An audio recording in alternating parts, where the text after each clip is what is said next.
हे दोस्तों, तो कैसे हैं आप सब। आज के इस वीडियो में हम एक्सप्लोर करेंगे एल्गोरिदम्स की दुनिया।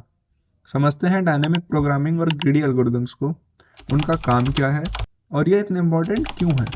अगर आप कॉम्पिटिटिव प्रोग्रामिंग या रियल वर्ल्ड प्रॉब्लम सॉल्विंग सीख रहे हो तो ये वीडियो आपके लिए गोल्ड माइन होने वाला है।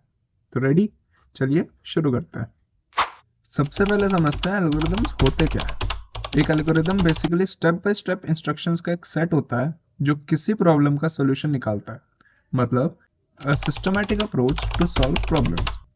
और जब हम कॉम्प्लेक्स प्रॉब्लम्स के सॉल्यूशन ढूंढते हैं तो डायनेमिक प्रोग्रामिंग और ग्रीडी एल्गोरिदम्स दोनों काफी काम आते हैं। डायनेमिक प्रोग्रामिंग और ग्रीडी एल्गोरिदम्स दोनों ही पावरफुल टेक्निक्स हैं। डायनेमिक प्रोग्रामिंग कॉम्प्लेक्स प्रॉब्लम्स को छोटे छोटे पार्ट्स में तोड़ता है और सॉल्यूशंस को स्टोर करता है ताकि बार बार सॉल्यूशन ना निकालना पड़े। On the other hand, greedy technique her step पर बेस्ट डिसीजन देता है इस उम्मीद से ताकि फाइनल रिजल्ट भी बेस्ट हो। वही बात है, दोनों ही अप्रोचेस यूनिक है और अलग अलग प्रॉब्लम्स के लिए काम करते हैं। अब बात करते हैं डायनेमिक प्रोग्रामिंग की। डायनेमिक प्रोग्रामिंग का कोर आइडिया है ओवरलैपिंग सब प्रॉब्लम्स को सॉल्व करना और उन सॉल्यूशंस को स्टोर कर लेना। मतलब अगर एक प्रॉब्लम का पार्ट बार बार रिपीट हो रहा है तो उसका सॉल्यूशंस एक बार स्टोर करके फ्यूचर में यूज कर सकते हैं। एग्जाम्पल के लिए ले सकते हैं फिबोनाची सीक्वेंस को।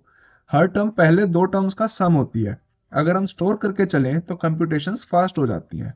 जैसे मान लो पहले दो टर्म्स का सम हमने स्टोर कर लिया, फिर उस सम को थर्ड के साथ हमने ऐड करके उसको स्टोर कर लिया, एंड लाइक दिस। और एक पॉपुलर एग्जांपल है longest common sub sequence. Dynamic programming के बिना ये प्रॉब्लम काफी स्लो हो सकती है। उसके बाद बारी आती है ग्रीडी अप्रोच की। तो ग्रीडी अप्रोच में यहाँ पर हर स्टेप पे लोकली बेस्ट डिसीजन लिया जाता है। उम्मीद होती है कि फाइनल रिजल्ट ग्लोबली बेस्ट बनेगा। एग्जाम्पल के लिए समझ सकते हैं डिक्स्ट्रा एल्गोरिदम शॉर्टेस्ट पाथ फाइंड करने के लिए ग्रीडी अप्रोच का यूज करता है। और आती है हफमैन कोडिंग। हफमैन कोडिंग में हमने क्या सीखा था कि वो डेटा को कंप्रेस करता है, जो कि ग्रीडी टेक्निक से ही आसान हो सकता है। अब ग्रीडी एल्गोरिदम सिंपल और फास्ट तो होते हैं, लेकिन हर बार जरूरी नहीं कि वो solution best he they. But dynamic programming solutions best देते हैं, बट ये जरूरी नहीं कि वो हर बार फास्ट हो, वो स्लो भी हो सकती है। अब बात आती है इन दोनों के डिफरेंस की। डायनेमिक प्रोग्रामिंग हमेशा बेस्ट सॉल्यूशन देता है, लेकिन थोड़ा कॉम्प्लेक्स और टाइम कंज्यूमिंग हो सकता है, जैसा कि मैंने आपको पहले बताया। बट ग्रीडी एल्गोरिदम्स सिंपल और फास्ट होते हैं, लेकिन इनका हमेशा गारंटीड नहीं होता कि फाइनल रिजल्ट बेस्ट होगा या नहीं। अब बात आती है कब कौन सा यूज करें। हमें कैसे पता चलेगा कि अब डायनेमिक प्रोग्रामिंग यूज करनी है या ग्रीडी टेक्निक यूज करनी है। तो इसका एक सिंपल सा एक माइंड गेम है। अगर प्रॉब्लम्स में काफी ओवरलैपिंग सब प्रॉब्लम्स है तो डायनेमिक प्रोग्रामिंग बेस्ट है। लेकिन अगर हर स्टेप में आपको बेस्ट डिसीजन लेना है तो ग्रीडी यूज करें। अब बात आती है applications and real world examples की। अब जैसे कि डायनेमिक प्रोग्रामिंग का यूज आपको रूट ऑप्टिमाइजेशन, गेम थ्योरी और बायो इन्फॉर्मेटिक्स जैसे फील्ड में मिलेगा। वहीं ग्रीडी एल्गोरिदम्स का यूज आपको नेटवर्क राउटिंग, शेड्यूलिंग और डेटा कंप्रेशन के लिए यूज होता है। जैसे कि हम जिप अनजिप करते हैं किसी भी फाइल को तो डेटा हम कंप्रेस कर लेते हैं, वहां पे ग्रीडी टेक्निक का यूज होता है।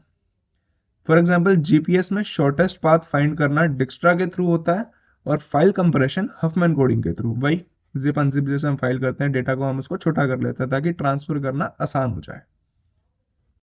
तो दोस्तों, इन दी एंड डायनामिक प्रोग्रामिंग और ग्रीडी एल्गोरिदम्स का डिफरेंस समझ आया। दोनों टेक्निक्स अपने अपनी जगह पे यूजफुल है। अगर ये वीडियो आपको पसंद आया तो लाइक जरूर करें, चैनल को सब्सक्राइब करें और कमेंट में बताएं कि आप नेक्स्ट कौन सा टॉपिक सीखना चाहेंगे। मिलते हैं अगले वीडियो में। Till then, happy learning. And wait, comment में जरूर बताना कि आपकी फेवरेट एल्गोरिदम है कौन सी, डायनामिक या फिर ग्रीडी।